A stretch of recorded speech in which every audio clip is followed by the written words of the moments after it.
Welcome to Moussa TV బులెటిన్ల ముందుగా headlines. స్వచ్ఛాంధ్రను ఉద్యమంగా చేపట్టాలి. కలెక్టర్ల సదస్సులో సీఎం చంద్రబాబు.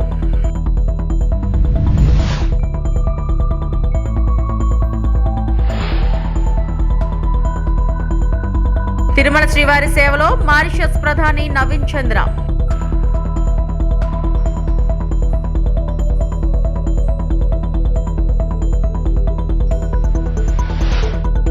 దేశంలో ఎక్కడా ప్రభుత్వ మెడికల్ కాలేజీల ప్రైవేటీకరణ జరగలేదు. మాజీ మంత్రి విడదల రజని.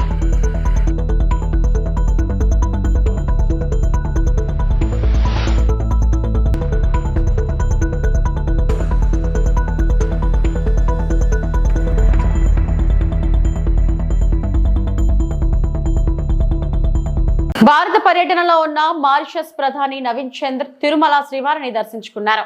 తొలుత తిరుమల చేరుకున్న ఆయనకు పద్మావతి అతిథి గృహం వద్ద టీటీడీ అధికారులు ఘన స్వాగతం పలికారు. అనంతరం ఆయన తన సతీమణితో కలిసి కలియుగ ప్రత్యక్ష దైవమైన శ్రీనివాసుడిని దర్శించుకున్నారు.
స్వచ్ఛత అనేది పరిసరాలకు మాత్రమే పరిమితం కాదని, మనస్సు శరీరానికి అది ముఖ్యమని ముఖ్యమంత్రి చంద్రబాబు అన్నారు.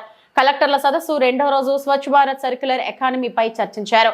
లెగసీ చెత్తను అక్టోబర్ 2 నాటికి లేకుండా చేయాలని, జనవరి నాటికి రాష్ట్రంలో చెత్త కనిపించకూడదని కలెక్టర్లకు స్పష్టం చేశారు.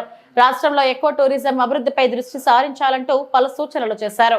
ఇంటి పక్కనున్న ప్లేసెస్ లో కిచెన్ గార్డెన్ డెవలప్ చేసి ఆ ఇంటి నుంచి వచ్చే కిచెన్ వేస్ట్ వాటర్ ని అక్కడ డైవర్ట్ చేసి ఆ కిచెన్ గార్డెన్ ను యూటిలైజ్ చేసుకునే విధంగా చేస్తున్నాము. The target for this year is almost 10 lakhs, almost 8,15,000 అనేది అచీవ్ చేశారు. రిమైనింగ్ కూడా సెర్ప్ 1 month లో అయిపోతుందని చెప్పారు. And next is magic drain. Magic drain experimental గా ఎన్టీఆర్ డిస్ట్రిక్ట్ లో ఎన్టీఆర్ కలెక్టర్ గారు సోమవారం గ్రామ పంచాయతీలో కంప్లీట్ గా మ్యాజిక్ డ్రైన్ ఇంప్లిమెంట్ చేయడం జరిగింది. దాని తర్వాత ఒక 3 months దాన్ని మనం చెక్ చేసిన తర్వాత ఇప్పుడు ప్రతి జిల్లాలో ఒక 4 పంచాయతీల్లో మ్యాజిక్ డ్రైన్ పెట్టాలి, చెక్ చేయాలని చెప్పి అనుకున్నాము. చాలా కలెక్టర్స్ మ్యాజిక్ డ్రైన్స్ యొక్క శాంక్షన్స్ ఇచ్చి వర్క్ మొదలు పెట్టారు. కొన్ని కలెక్టర్స్ ఇంకా పంచాయత్ ఐడెంటిఫై చేయాల్సింది ఉంది. I request those collectors to immediately identify and complete magic drain pilot project by 31st of October. Okay request magic drain లో ఏంటంటే ఒక పంచాయతీలో ఒక డ్రైన్ ఇంకో పంచాయతీలో ఇంకో డ్రైన్ కాకుండా కంప్లీట్ ఒక పంచాయతీ 100% డ్రైన్స్ అని మ్యాజిక్ డ్రైన్ గా మనం ఇంప్లిమెంట్ చేయాలి. ఆ ఒక రిక్వెస్ట్ డిస్ట్రిక్ట్ కలెక్టర్స్ కి ఇస్తున్నాం. Next faecal search treatment plant all the 77 sub divisions లో ఒక FSTP పెట్టాలని చెప్పేసి మనకి గవర్నమెంట్ ఆఫ్ ఇండియా ఫండింగ్ కూడా ఇచ్చింది. కలెక్టర్స్ 69 ల్యాండ్స్ ఐడెంటిఫై చేసి ఇచ్చారు. కాకపోతే 69లో 27 ల్యాండ్స్ మాత్రమే ఫీజిబుల్ అని చెప్పి Swachhandhra corporation and RWS decide చేసింది. ఇంకా మనకి 51 ల్యాండ్స్ మనం ఐడెంటిఫై చేయాల్సింది ఉంది. So I request all the collectors to help expedite the identification of lands. And household latrines community sanitary complex Swachhandhra corporation already every month రివ్యూలో చెప్తున్నారు.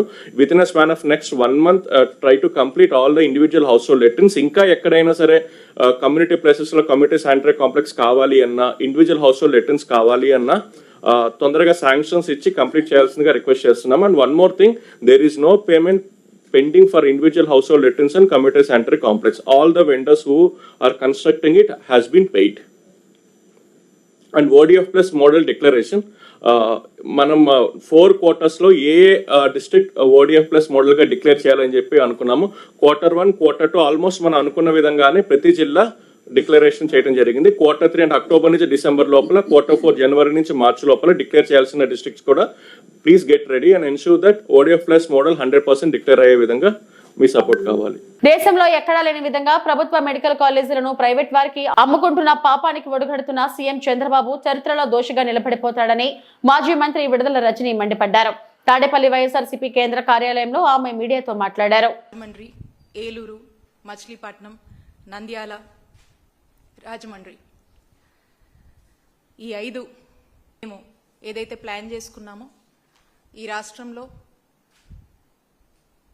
17 కొత్త గవర్నమెంట్ మెడికల్ కాలేజెస్ సుమారు 8,500 కోట్లు ఖర్చు చేస్తూ తేవాలనేటువంటి ఒక సంకల్పానికి శ్రీకారం చుట్టి సెకండ్ ఫేజ్ కింద 2024 to 25 పాడేరు, మార్కాపురం, మదనేపల్లి, పులివెందల, ఆదోని, అలాగే థర్డ్ ఫేజ్లో 2025 నుంచి 26 అకాడమిక్ ఇయర్కి పిడుగురాళ్ళ, అమలాపురం, బాపట్ల, పెనుగొండ, నర్సీపట్నం, పాలకొల్లు, పార్వతీపురం. మరి ఇవన్నిటికీ కూడా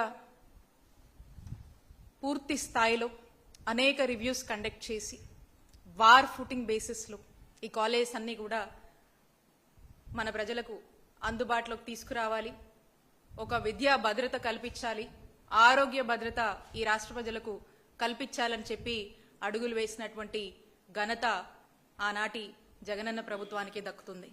ఒక 50 ఎకరాల పైనే ఈ యొక్క కాలేజ్కి సంబంధించినటువంటి ప్రభుత్వ ల్యాండ్ కావచ్చు, ల్యాండ్ అక్విజిషన్ కావచ్చు, అన్నీ కూడా ఒక 50 ఎకరాలకు పైగానే విస్తీర్ణంలో ఈ అన్నిటినీ కూడా ఏర్పాటు చేసుకోవడం జరిగింది. అండ్ ప్రతి ఒక్క కాలేజ్ కూడా మనం చూసినట్టయితే సుమారు 500 కోట్లు ఖర్చు చేస్తూ ఈ యొక్క కాలేజ్ కోసం మనము కేటాయించడం, ఈ యొక్క ఖర్చుని మనము ఇంత అవుతుందని ఎస్టిమేట్ వేసుకొని మరి 500 కోట్ల చొప్పున ప్రతి ఒక్క కాలేజ్ని కూడా మనం నిర్మించుకుందామనే ఒక చక్కటి ఉద్దేశంలో అడుగులు వేసినటువంటి పరిస్థితి. మరి మనం చూసినట్టయితే ఇంత గొప్ప ఆలోచన జగన్మోహన్ రెడ్డి గారు మనం అధికారంలో ఉన్నప్పుడు చేస్తే దీని మీద అనేక ప్రచారాలు, అనేక బురద జల్లేటువంటి ప్రయత్నాలు రీసెంట్ టైమ్స్లో మాట్లాడుతూ ఉన్నారు. ఏమని, వీటికి సంబంధించి ప్రాపర్ ఫైనాన్షియల్ డిస్క్లోజర్ లేదు అని చెప్పి ఒకసారి ఈ ఫైనాన్షియల్ డిస్క్లోజర్ సంబంధించినటువంటి ఇది. హైదరాబాద్ లోని విద్యుత్ శాఖ ఏడీ అంబేద్కర్ ఇళ్లపై అవినీతి ఆరోపణలతో ఏసీబీ దాడుల్లో సుమారు 2 కోట్ల నగదు స్వాధీనం, దాదాపు 15 బృందాలు వివిధ ప్రదేశాల్లో శోధనలు కొనసాగుతున్నాయి. కోట్ల రూపాయల విలువైన అసామాన్య ఆస్తులు బయటపడే అవకాశం ఉందని అధికారులు అనుమానం వ్యక్తం చేస్తున్నారు.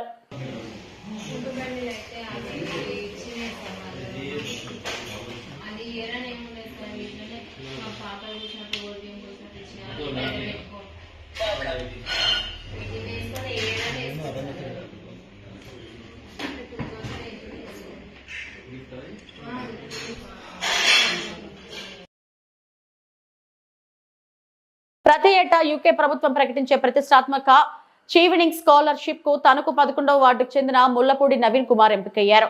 ఈ సందర్భంగా తణుకు కూటమి కార్యాలయంలో ఏర్పాటు చేసిన అభినందన సభలో ఎమ్మెల్యే ఆర్మిల్లి రాధాకృష్ణ నవీన్ కుమార్ ను ఘనంగా సత్కరించారు. ఈ సందర్భంగా ఎమ్మెల్యే రాధాకృష్ణ మాట్లాడుతూ ప్రపంచవ్యాప్తంగా 1,00,000 మంది స్కాలర్షిప్ కోసం దరఖాస్తు చేసుకుంటే వారిలో 1000 మందిని ఎంపిక చేయగా భారత్ కు 52 మంది కాగా ముఖ్యంగా ఆంధ్రప్రదేశ్ నుంచి నవీన్ కుమార్ ఒక్కరే అన్నారు. భవిష్యత్తులో యువతకు నవీన్ కుమార్ స్ఫూర్తిగా నిలుస్తారని అన్నారు. ఈ కార్యక్రమంలో నవీన్ కుమార్ కుటుంబ సభ్యులతో పాటు కూటమి నాయకులు, కార్యకర్తలు పాల్గొన్నారు.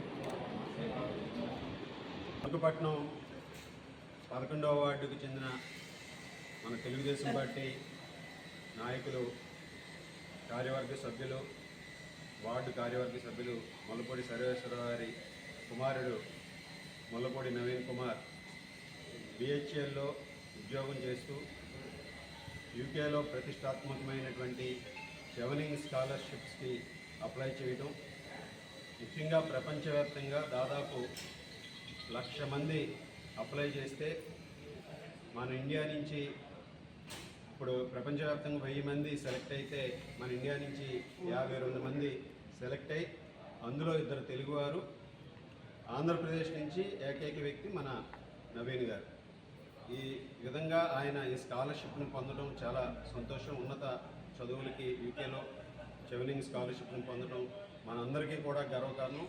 ఎందుకంటే ఎంతో పోటీతత్వంతో ఈరోజు అనేక మందిని ఈరోజు ఎదుర్కొని ఆ పోటీలో ముఖ్యంగా 1,00,000 అప్లికేషన్ని ఫిల్టర్ చేసి ఒక అప్లికేషన్గా రావడం అనేది ఈరోజు ఆయన షార్ట్ లిస్ట్ అవ్వడం అనేది ఈరోజు మనందరికీ కూడా గర్వకారణం. అదేవిధంగా మన తెలుగు వారికి అలాగే భవిష్యత్తులో యువత అందరికీ కూడా నవీన్ స్ఫూర్తిగా నిలిచారు. ఈ సందర్భంగా వారికి ముఖ్యంగా కృతజ్ఞతలు తెలియజేసుకుంటూ, శుభాకాంక్షలు తెలియజేసుకుంటూ, భవిష్యత్తులో ఈ చెవెనింగ్ స్కాలర్షిప్ ద్వారా వారు ఉన్నత విద్యని ఇంకా అభ్యసించి మన దేశానికి, మన రాష్ట్రానికి, మన తెలుగువారికి మరింత పేరు ప్రఖ్యాతులు తీసుకొచ్చే విధంగా వారి భవిష్యత్తులో మరింత ఉన్నత స్థానానికి ఎదగాలని మనస్ఫూర్తిగా కోరుకుంటూ ఈరోజు మన తణుకు పట్టణానికే కాకుండా తణుకు నియోజకవర్గానికి కూడా ఒక గర్వకారణం. ఇది మన తెలుగు వారందరికీ గర్వకారణం. ఈరోజు లోకేష్ గారు కూడా నవీన్ కుమార్ గారికి అభినందనలు తెలియజేశారు. అవకాశం ఆయన అవుట్ ఆఫ్ స్టేషన్ ఉండడం వల్ల కలవలేపారు. అవకాశం ఉంటే నవీన్ 22వ తేదీని లండన్ వెళ్తున్నారు కనుక ఈ లోపు అవకాశం ఉంటే తప్పనిసరిగా లోకేష్ గారు కూడా కలుస్తానని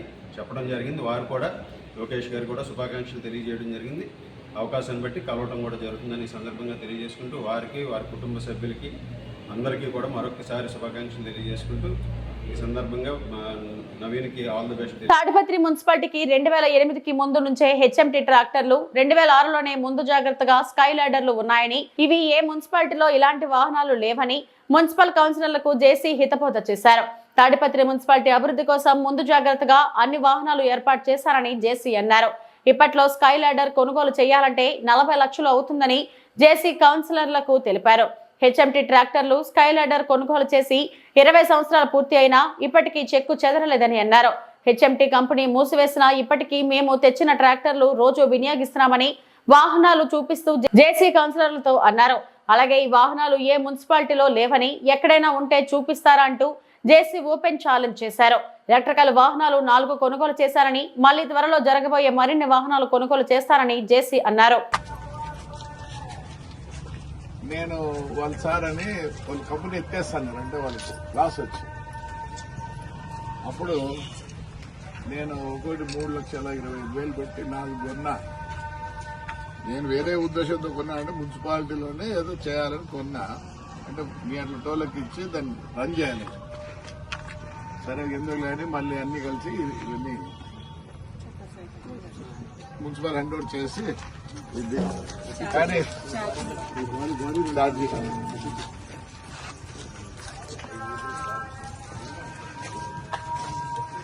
నమస్కారం బాగున్నారా?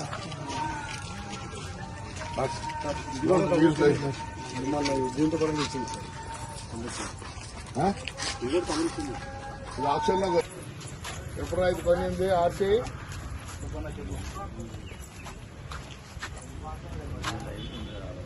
ఎన్ని రోజుల దీన్ని ఎట్లా కొన్నాం తెలుసా? మూతావు నువ్వు ఎందుకు కనుక్కోలే? ఎప్పుడు కానీ చైర్మన్ కమిషనర్ అయితే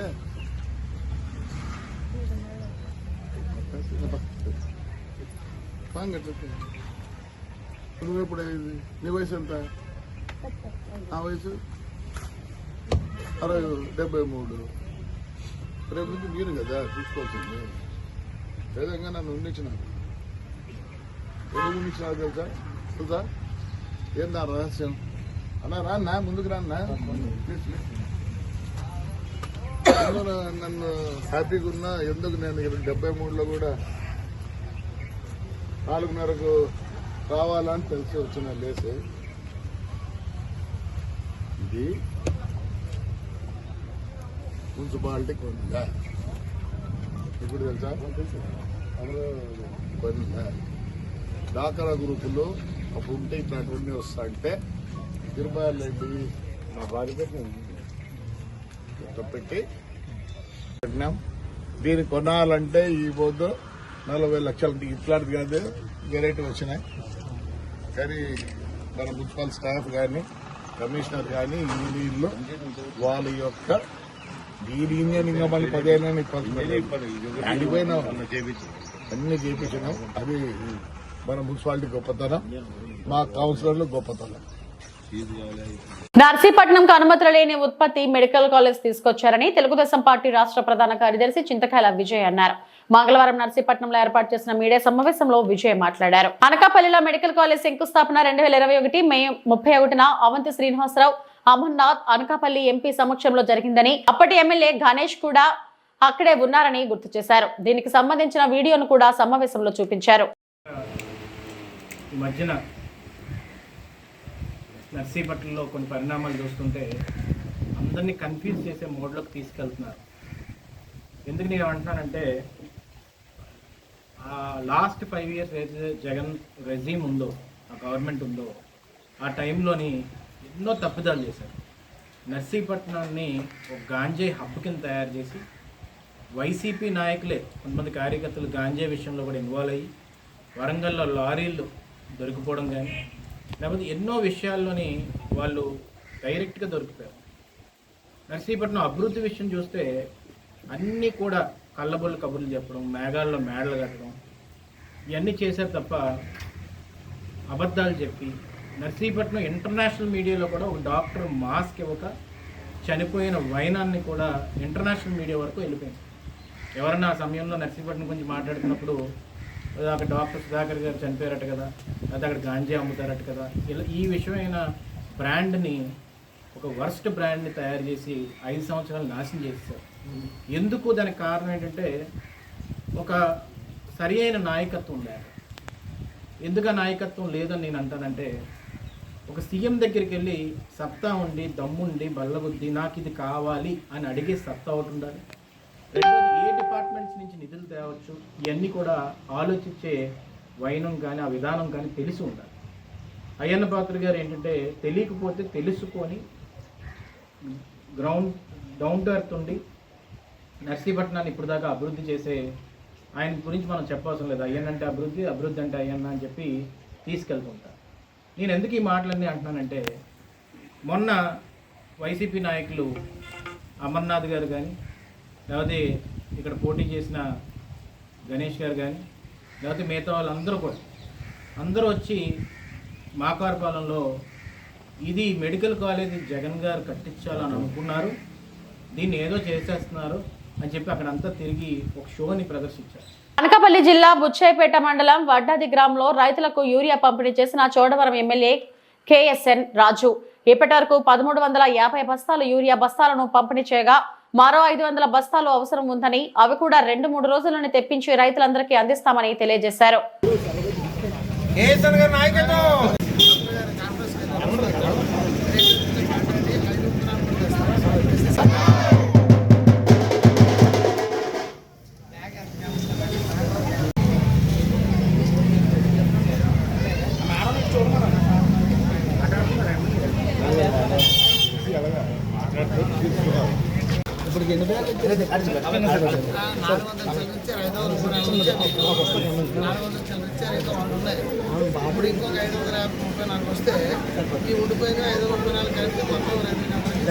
తూర్పుగోదావరి జిల్లా కలెక్టర్ కార్యాలయం నందు కాంగ్రెస్ పార్టీ తరఫున రైతులకు ఎరువుల కొరత కారణంగా మరియు ప్రభుత్వం రైతు భరోసా 20,000 రూపాయలు ఇవ్వకుండా మోసం చేస్తుందంటూ డాక్టర్ టీకే విశ్వేశ్వరరెడ్డి ఆధ్వర్యంలో రాష్ట్ర కిసాన్ సెల్ ఉపాధ్యక్షులు కాకర్ల హరిబాబు అధ్యక్షతన పిసిసి ఉపాధ్యక్షులు మార్టిన్ లూథర్ సంయుక్త ఆధ్వర్యంలో వెంటనే అమలు చేయాలని కలెక్టర్ కార్యాలయం నందు డిఆర్ఓకి వినతిపత్రం అందజేసి నిరసన తెలియజేశారు. తదుపరి నిడదవోలు నియోజకవర్గం కోఆర్డినేటర్ మేడవరపు భద్రం ద్వారా మాట్లాడుతూ ఎరువులు బ్లాక్ మార్కెట్ లోకి వెళ్లడం వలన ఈ సమస్య వచ్చిందని, దీన్ని అరికట్టకపోతే రానున్న రోజుల్లో ఈ నిరసన కార్యక్రమాన్ని ఉధృతం చేస్తామని అన్నారు. ఈ కార్యక్రమంలో కోఆర్డినేటర్స్ మరియు రాష్ట్ర కార్యదర్శి మురళీకృష్ణ, నిడదవోలు పట్టణ అధ్యక్షులు తదితరులు పాల్గొన్నారు. వీళ్ళందరికీ కూడా హృదయపూర్వక ధన్యవాదాలు తెలియజేస్తూ త్వరలోనే రైతులకి రైతు భరోసా 20,000 మొత్తం టోటల్ అమౌంట్ రిలీజ్ చేయాలని, అలాగే యూరియా కూడా కొరత లేకుండా రైతులందరికీ సప్లై చేయాలని చెప్పి కోరుతున్నాండి. గొప్ప విషయం ఏంటంటే అండి, ఏదైతే చంద్రబాబు నాయుడు గారికి ఫేవర్గా రాసే పేపర్లు ఉన్నాయో, ఈనాడు పేపర్ కానివ్వండి, ఈటీవీ కానివ్వండి, రాత్రి ఈటీవీలోనే చూపించండి. పెద్ద పెద్ద మోతుబరి రైతులు వచ్చి తెల్లవారుజామున చెప్పులు లైన్లో పెట్టేసి ఇంటికి వెళ్తున్నారు. మళ్ళీ 10-11 భోజనం చేసి వస్తారట. అలాగే ఇప్పుడు పొద్దు పేపర్లో కూడా రాశారు, రైతు యూరియా కొరత కోసం రైతులు గలాట కొట్లాట అని చెప్పి. ఈనాడులోనూ ఈటీవీలో వచ్చిన తర్వాత కూడా అబద్ధాలు ఆడితే ఇంక మనం ఏం చేయలేమండి. ఎందుకంటే ఆల్రెడీ చంద్రబాబు నాయుడు అంటే బ్లఫ్ అందరికీ తెలుసు. ఇంకా దీంట్లో కూడా కళ్ళెదురుకుండా కనబడే దాన్ని కూడా బ్లఫ్ చేస్తే మనం ఏం చెప్తాం సార్? అందు గురించి ఏంటంటే ఎరువులు కొరత ఉంది, రైతులకు వేయలేదు. ఆ విషయం అందరికీ తెలుసు. ప్రతి రైతు చెప్తాడు 20,000 ఏ రైతుకి పడలేదు మన రాష్ట్రం. కాబట్టి ఆయన ఏదో బ్లఫ్ చేసినంత వల్ల ప్రజలు నమ్మే పరిస్థితి లేదు. భారతీయ జనతా పార్టీ మెదక్ జిల్లా కార్యాలయంలో మెదక్ జిల్లా బీజేపీ అధ్యక్షులు వాల్దాస్ రాధా మల్లేష్ గౌడ్ పత్రికా సమావేశం నిర్వహించడం జరిగింది. ఈ సందర్భంగా వారు మాట్లాడుతూ పార్టీ ఆదేశాల మేరకు జిల్లాలో సేవాపక్షం సెప్టెంబర్ 17వ తేదీన దేశ ప్రధాని గౌరవ శ్రీ నరేంద్ర మోడీ పుట్టినరోజు సందర్భంగా, అదేవిధంగా తెలంగాణ విమోచన దినోత్సవం కావడంతో సెప్టెంబర్ 17వ తేదీ నుండి అక్టోబర్ 2వ తేదీ వరకు చేయవలసినటువంటి సేవా కార్యక్రమాలు యువ మోర్చా ఆధ్వర్యంలో నర్సాపూర్ నియోజకవర్గ హత్నూర్ మండల్ దౌలతాబాద్ లో మరియు మెదక్ బీజేపీ పార్టీ కార్యాలయంలో రక్తదాన శిబిరాలు, 18వ తేదీన మహిళా మోర్చా ఆధ్వర్యంలో జిల్లాలోని వివిధ పాఠశాలల్లో చిత్రలేఖనం కార్యక్రమాలు మరియు స్వచ్ఛ భారత్ కార్యక్రమాలు మరియు అమ్మ పేరుతో మొక్కలు నాటడం, కుల వృత్తుల వారిని మరియు రిటైర్డ్ అధికారులను సన్మానించడం, ప్రభుత్వ ఆసుపత్రుల్లో పాఠశాలల్లో పనుల పంపిణీ కార్యక్రమాలు నిర్వహించాలని పార్టీ నాయకులకు దిశానిర్దేశం చేయడం జరిగింది. ఈ కార్యక్రమంలో జిల్లా ప్రధాన కార్యదర్శులు శ్రీనివాస్ ఈర్లా, రాంచిత్ రెడ్డి, జిల్లా ఉపాధ్యక్షులు శంకర్ గౌడ్, జిల్లా కార్యదర్శులు కల్కి నాగరాజు తదితరులు పాల్గొన్నారు. భారతీయ జనతా పార్టీ మెదక్ జిల్లా పార్టీ కార్యాలయంలో సెప్టెంబర్ 17 నుంచి సేవాపక్షం కార్యక్రమాలు నిర్వహించడం కోసం ఈరోజు పార్టీ కార్యాలయంలో ఈ యొక్క ప్రెస్ మీట్ నిర్వహిస్తున్నాము. ఈ కార్యక్రమానికి ఇచ్చేసినటువంటి భారతీయ జనతా పార్టీ నాయకులకు అందరికీ పేరు పేరున నమస్కరిస్తూ, అదేవిధంగా మీడియా మిత్రులకు, ప్రింట్ మీడియా, ఎలక్ట్రానిక్ మీడియా అందరికీ కూడా నమస్సుమంజనలు తెలియజేసుకుంటూ, రేపటి నుంచి వచ్చే నెల 2వ తారీఖు వరకు ఈ యొక్క కార్యాచరణ రాష్ట్ర పార్టీ బీజేపీ జిల్లాలకు పంపిన కార్యక్రమాలు ఉంటాయి. కాబట్టి రేపటి రోజున తెలంగాణ విమోచన దినోత్సవము, మరి అదేవిధంగా భారత ప్రధానమంత్రి నరేంద్ర మోడీ గారి యొక్క 75వ పుట్టినరోజు, అదేవిధంగా ప్రతి సంవత్సరము చేస్తున్నటువంటి విశ్వకర్మ జయంతి, ఇవన్నీ కూడా 3 కార్యక్రమాలు రేపు ఒకటే రోజు రావడము శుభసూచకం. మరి 11 సంవత్సరాల నుంచి భారత ప్రధానమంత్రి నరేంద్ర మోడీ గారు ఈ దేశానికి చేసిన సేవలు ఎన్నో ఉన్నాయి. వాటన్నిటిని కూడా ప్రజలకు తెలియజేస్తూ, మరి వారి యొక్క పుట్టినరోజు కార్యక్రమం ఏదైతే ఉన్నదో ఆ రోజు రేపు 17 తారీఖు రోజు ఉదయాన్నే మేమందరం కూడా విమోచన దినోత్సవం జాతీయ జెండా మరి అన్ని బూతులలో, మండల స్థాయిలో, మండల కేంద్రాలలో, జిల్లా కేంద్రాలలో ఉదయం 8 గంటల వరకు బీజేపీ నాయకులు, కార్యకర్తలు అందరూ కూడా తమ తమ గ్రామాలలో జెండా ఆవిష్కరించి, ఆ తర్వాత పార్టీ కార్యాలయంలో మరి మెదకు, నర్సాపూర్ 2 అసెంబ్లీలలో బ్లడ్ డొనేషన్ కార్యక్రమం ఉన్నది. అది నరేంద్ర మోడీ గారి పుట్టినరోజు సందర్భంగా యువకులంతా కూడా పెద్ద ఎత్తున రక్తదానం కోసం ముందుకు వస్తుంది కాబట్టి రక్తదాన కార్యక్రమం ఉంటుంది. ఇవి ఇప్పటివరకు నా బులెటిన్ అప్డేట్స్. నమస్తే.